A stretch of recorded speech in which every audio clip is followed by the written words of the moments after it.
Success. Eyes that mock our sacred institutions. Bedroom eyes, they call them in a bygone day. Sex desire is the most powerful of human desires. When driven by this desire, men develop keenness of imagination, courage, willpower, persistence, and creative ability unknown to them at other times. So strong and impelling is the desire for sexual contact that men freely run the risk of life and reputation to indulge in. When harnessed and redirected along other lines, this motivating force maintains all of its attributes of keenness of imagination, courage, etc., which may be used as powerful creative forces in literature, art, or in any other profession or calling, including, of course, the accumulation of riches. Napoleon Hill.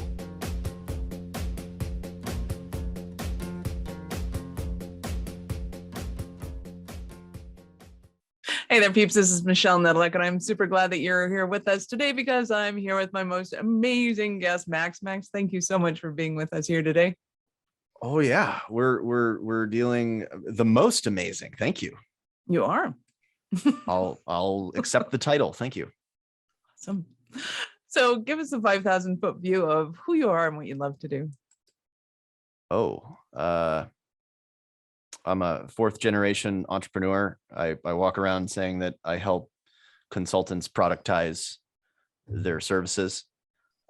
Usually work with consultants who have peaked and they're offering too many things. They're working too hard. They're not making enough and their personal life is suffering.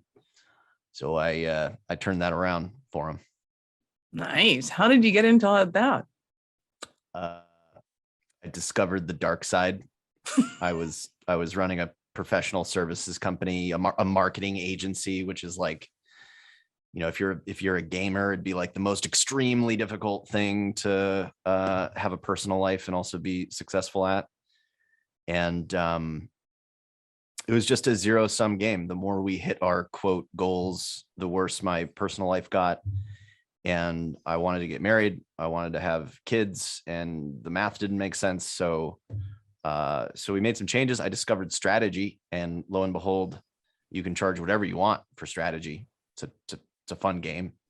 And then discovered how to package up intellectual property, like take our process for strategy and allow other people to use it, and they would pay us when they used it. What? Mailbox money. I'd wake up to little jingles. I set a jingle for PayPal, so every time I got an email from PayPal, I'd go cha-ching. And I quit the agency that I built when I was woken up at 3 a.m.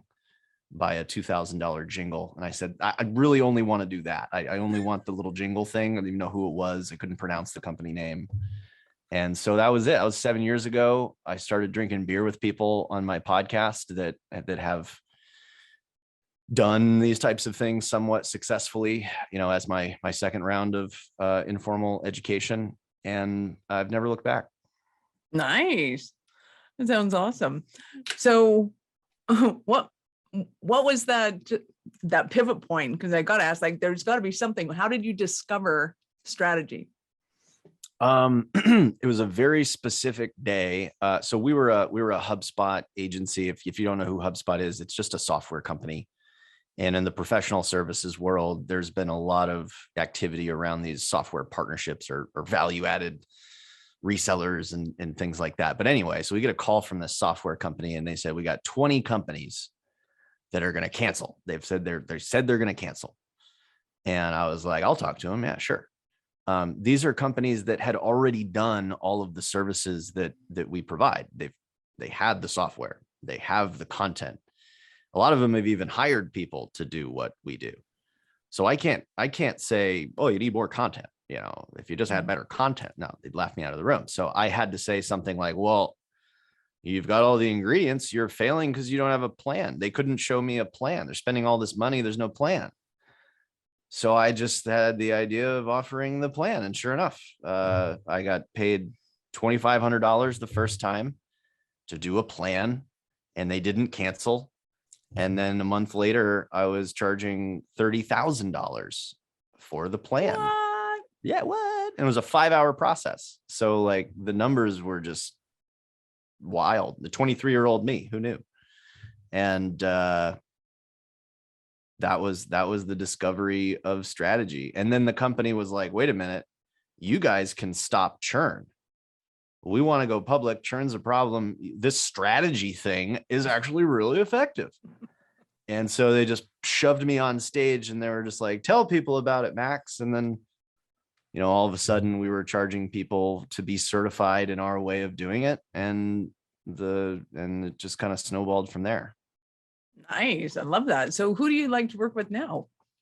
The consultants who have peaked, really smart people that have unique knowledge, and they are successful in everything that they've done to their own detriment. They're now offering way too many services because their clients are always impressed. And they say, can you do this? Can you do this? And the consultant goes, I'd love to. So now their businesses are super complex.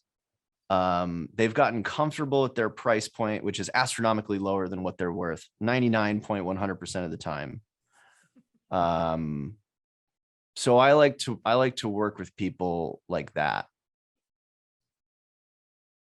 Very cool. So why do you think people have such a difficult time productizing or packaging their knowledge? I mean, I know what resistance I have to it.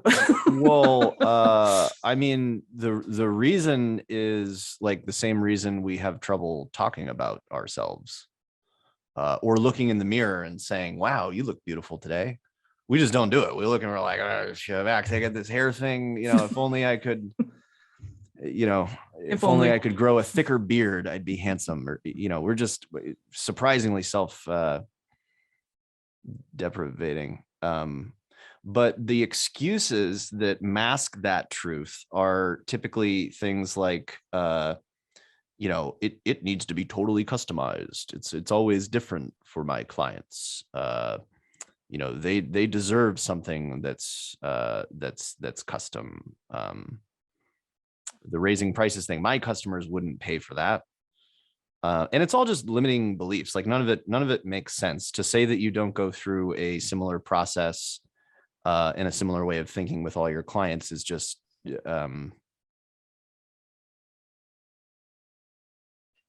it's a limiting belief. I was going to say ignorant, but that might be too strong. Limiting belief. And people that say I can't raise my prices have not tried. And so there.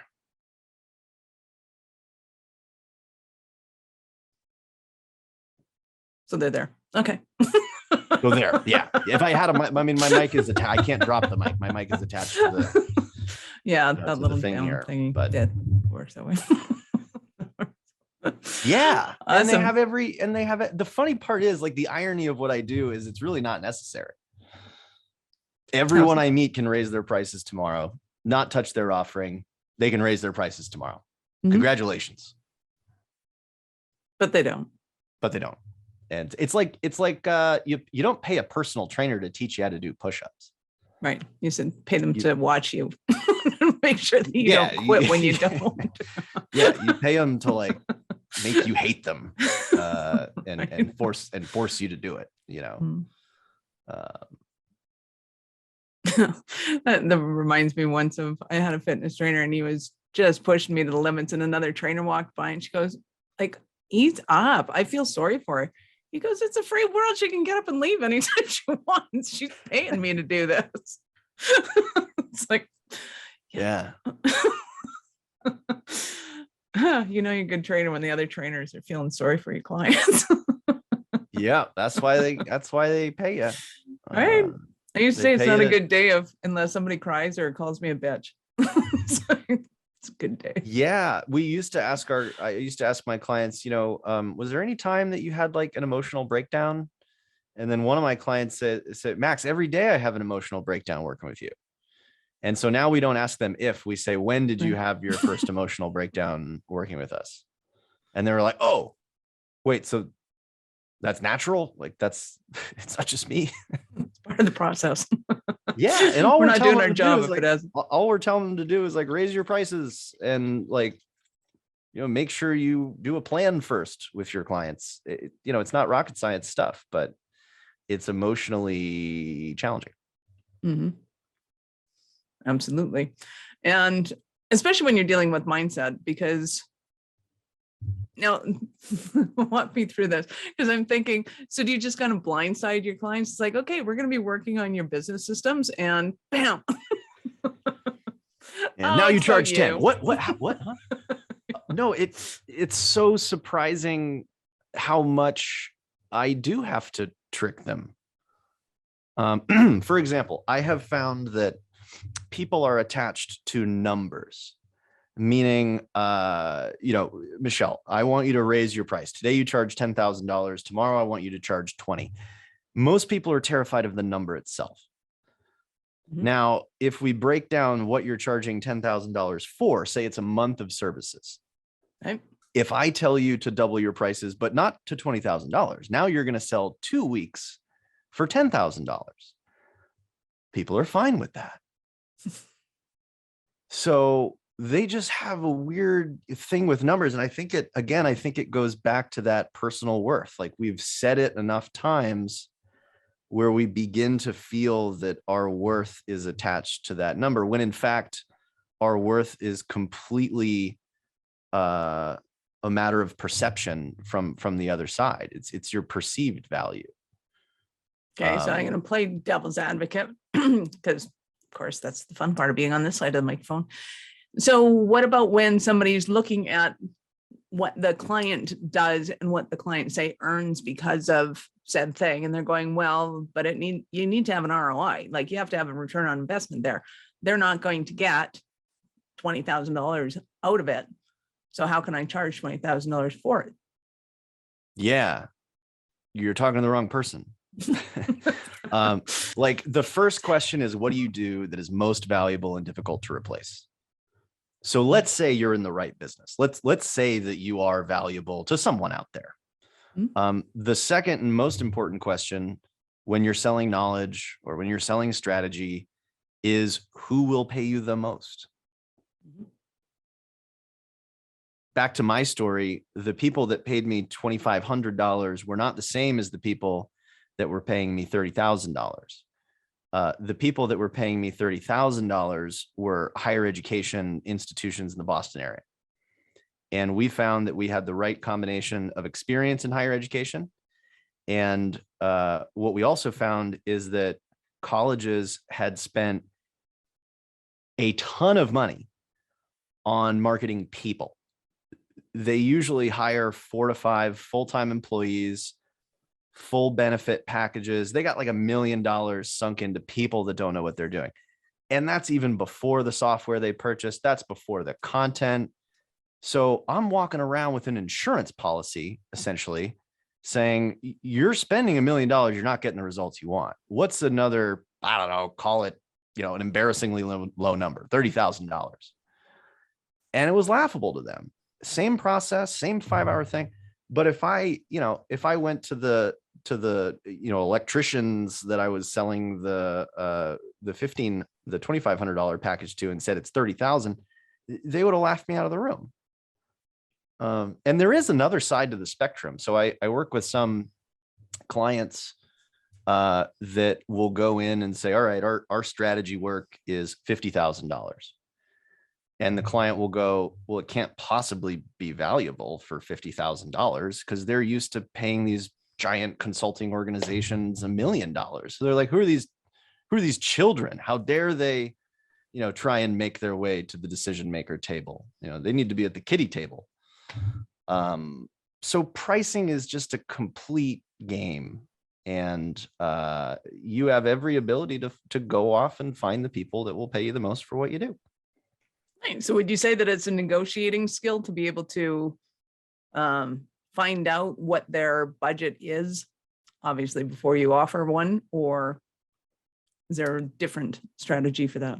I'm not a big fan of negotiating. Like, negotiating would indicate that I give you an offer and then you negotiate me to do the same thing, but for less. Totally unnecessary. And in fact, people won't respect you for that. Then it's, then it's game on, then it's like, Now oh, we're anything Max bartering. offers down, I could just knock this sucker down. So instead, stick your ground. Say it's $10,000 for A, B, and C. And they go, well, can't afford that. Sorry. And you go, up. I really like what you're doing. Really confident in my ability to work with you. My dad always said, don't make it difficult for people to work with me. What's it need to look like for you? And they'll say something. Sometimes it's something as simple as, well, I could, Max, I could pay you $5,000 now and $5,000 in 30 days. And you go, let me think. That's a tough one.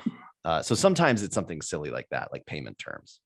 But other times, they say, like, I can really only afford 5. I got this professional service business. I get paid monthly, that sort of thing. I don't know you that well, Mr. Max, even though, you got a lot of nice people saying things on LinkedIn. So it might be that they could only do A, which is going to take a week. And you'll charge them $4,000 for that. So you haven't come down in price. You haven't come down in value, but you're allowing them to make it work for them. Nice. Love that. What about somebody that's just starting out and doesn't have maybe the testimonials or the feedback to back them? Well, I'd like to say that there is, a fast track or an easy button. Just raise your prices. You're worth it. But like, I look back and I say, like, if I went back in time and talked to Max 5 years ago and said, Max, 5 years from now, you're going to be charging $30,000 for this thing that you're charging $2,000 for. Just raise your prices now.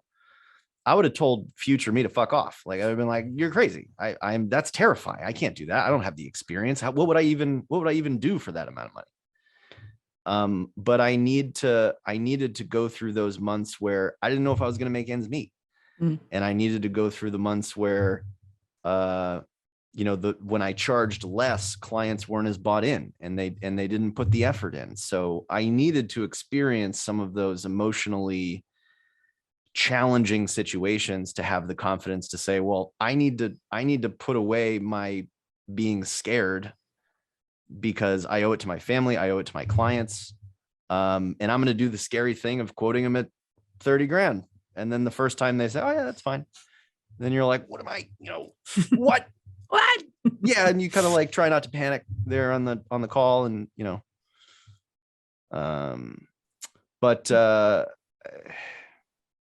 the mindset, there's a few mindsets that are helpful. One, I think if you are a confident person, which not many people are when it comes to their pricing, if you are a confident person, you can say, look, I'm not charging for access to my time. I'm not charging for my time. I'm charging for access to a lifetime of knowledge. Now, what's that worth? It's priceless. And if you're not afraid to get a few no's and then talk about how it can work for them, no doesn't mean no. No means no to the way you have presented it, and is the start of a really valuable conversation.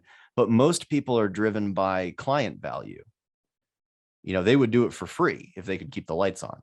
They're selfless individuals, us consultants.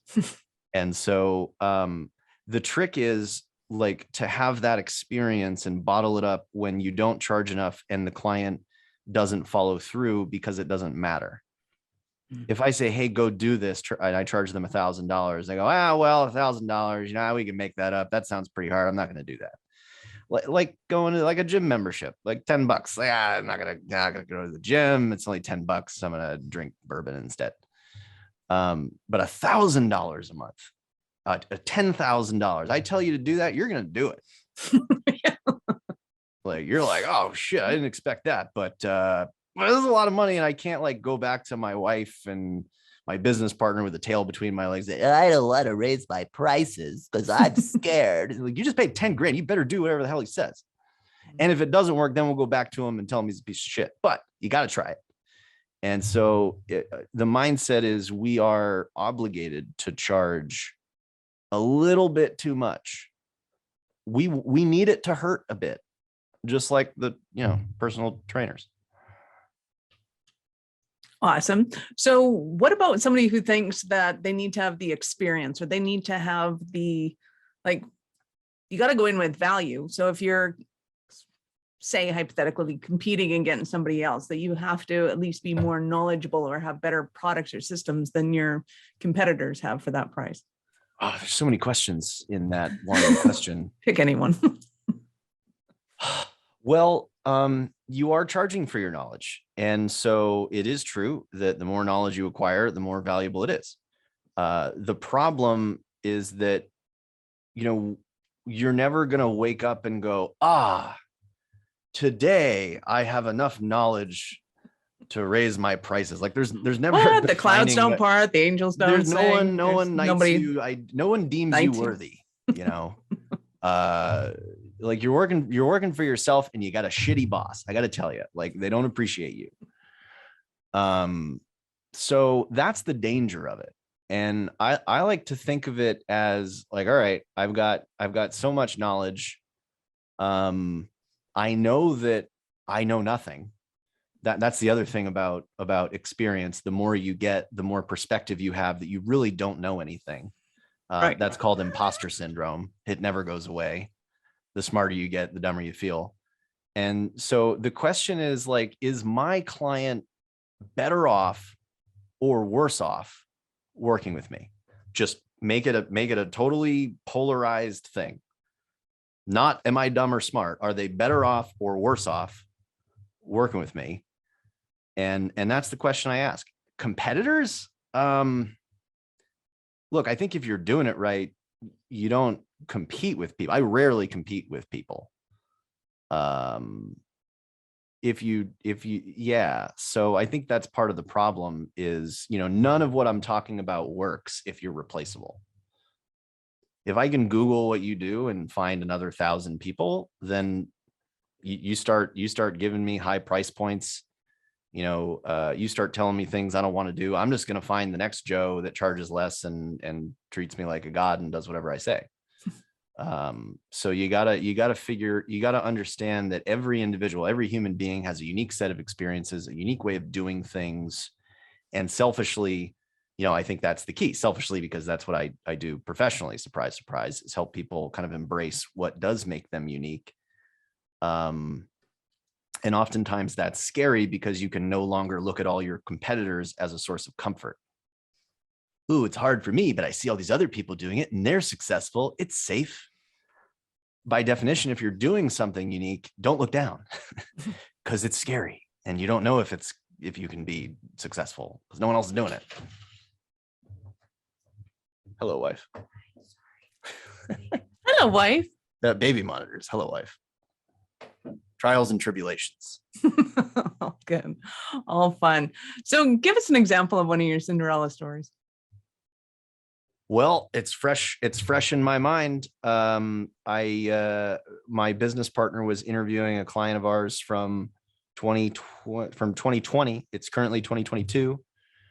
Thank you, those playing the home game.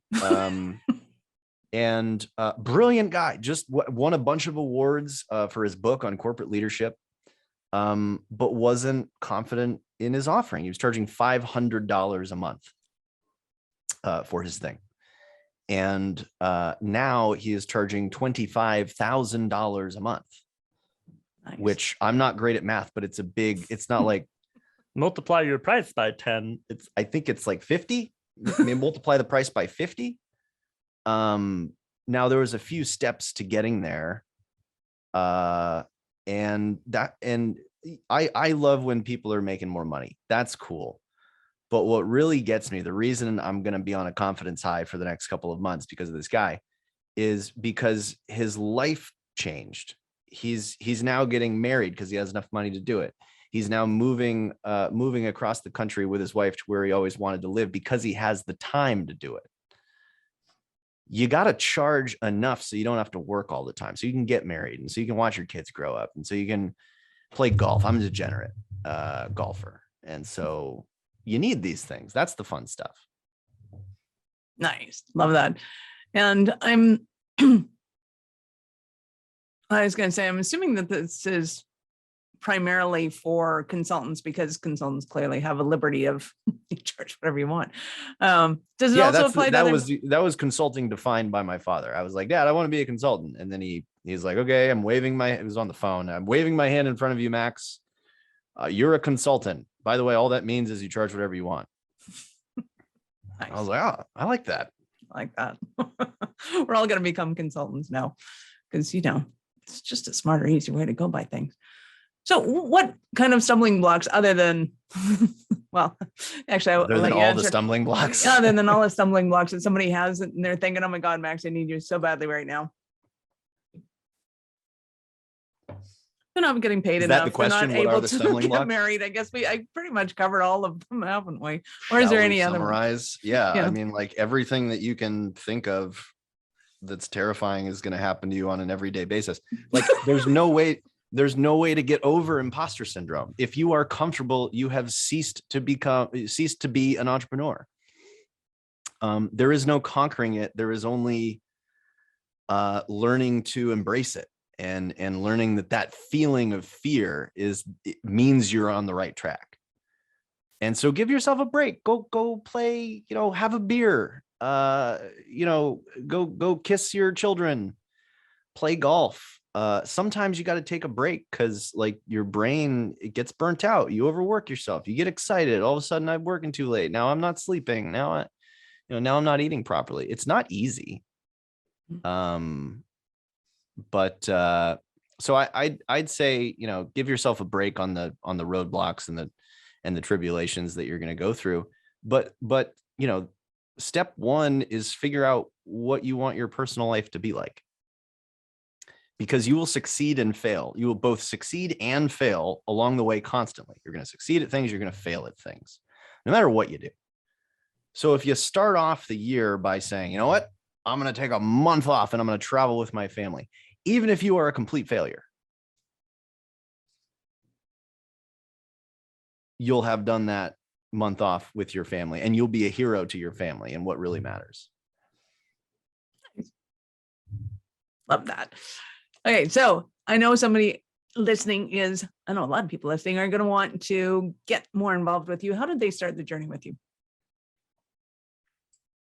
TRAYLOR, maxtraylor.com.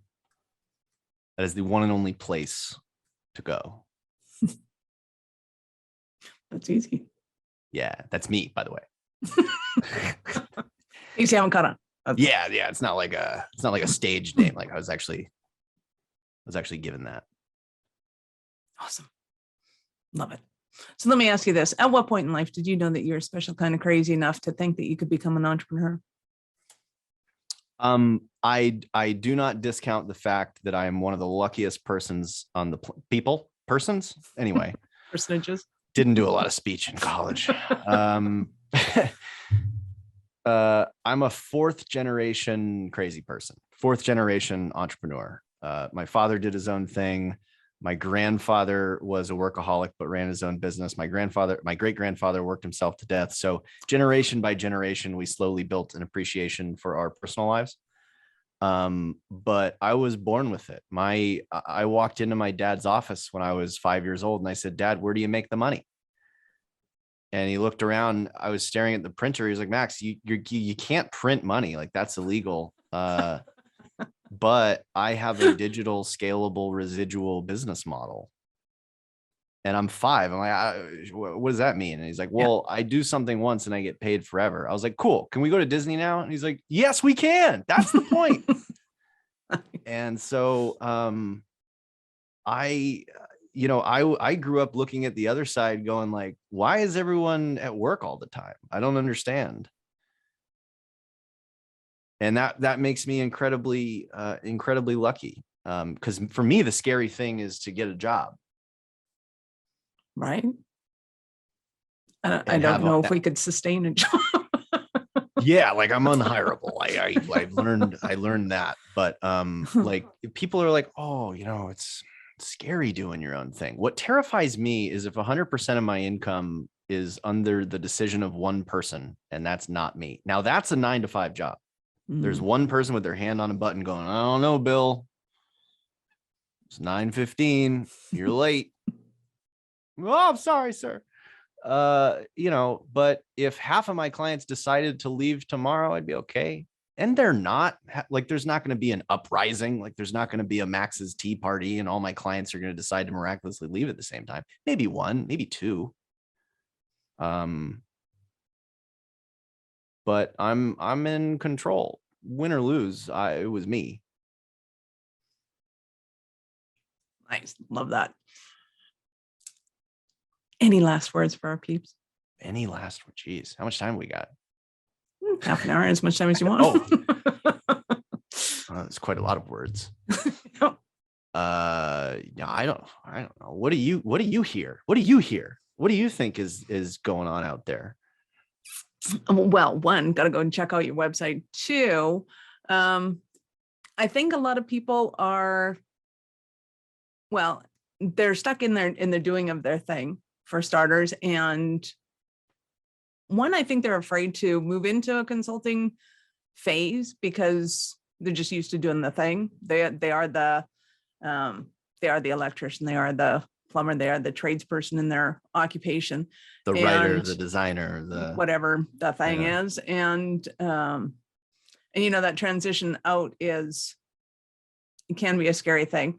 And two, who will hire you? How do you get a hold of them? Like all the business questions that came up when you started up, maybe like all the necessary questions that need to be answered. Assuming you do everything perfectly, you can take Max's advice. I guess. Exactly. Yeah, awesome. Yeah, right. Well, there's an answer. There's an answer to how you find the people you want to work with. You've figured it out. You need access. If I went around saying, my name is Max, do you want to work with me? They'd be like, get out of here. But I don't. I say, I'm Max. I wrote this book. It's shitty. I got this podcast that no one listens to. But you know what? I'm trying to make an impact on the world by interviewing people and telling their stories. And if I can help one or two people along the way, like that's what I'm trying to do. I'm trying to change the world. People that believe what I believe. Simon Sinek, people that believe what you believe will be your strongest relationships. And I'm able to talk to whoever I want because I've got this noble contribution. I'm trying to spread the love. And some people don't want to participate, but most do. The smartest people do. And so you've got to figure out how you want to contribute to the world above and beyond, getting paid for it. Do you have a podcast? Do you have a book? Are you a nerd? Do a research study, like contribute something and invite other people to take part in it. Don't